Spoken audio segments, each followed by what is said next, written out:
కడప జిల్లా పరిషత్ చైర్మన్ ఎన్నిక ఉత్కంఠగా మారింది. కడప జిల్లా పరిషత్ చైర్మన్ ఎంపికకు నోటిఫికేషన్ జారీ చేసింది ఎన్నికల సంఘం. ఈ నెల 27 వరకు నామినేషన్లు వేసే అవకాశం ఉంది. 27 మధ్యాహ్నం చైర్మన్ ఎన్నుకుంటారు. కడప జిల్లాలో 50 జెడ్పీటీసీ స్థానాలకు 49 వైసీపీ, 1 టీడీపీ దక్కించుకున్నాయి. ఎన్నికల అనంతరం 2 జెడ్పీటీసీలు మృతి చెందారు. ప్రస్తుతం ఉన్నటువంటి 48 జెడ్పీటీసీలకు 1 జెడ్పీటీసీ తన పదవికి రాజీనామా చేశారు. సార్వత్రిక ఎన్నికలకు ముందు 6 జెడ్పీటీసీలు టీడీపీలో చేరగా 1 బీజేపీలో చేరిపోయారు.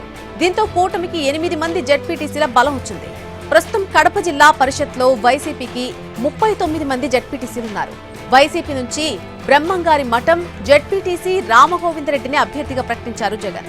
దాదాపు వైసీపీకి జెడ్పీ పీఠం కైవసమయ్యే అవకాశం కనిపిస్తోంది. అయితే వైసీపీలోని అసంతృప్త జెడ్పీటీసీలను తమ వైపు తిప్పుకునేందుకు టీడీపీ ప్రయత్నిస్తోంది.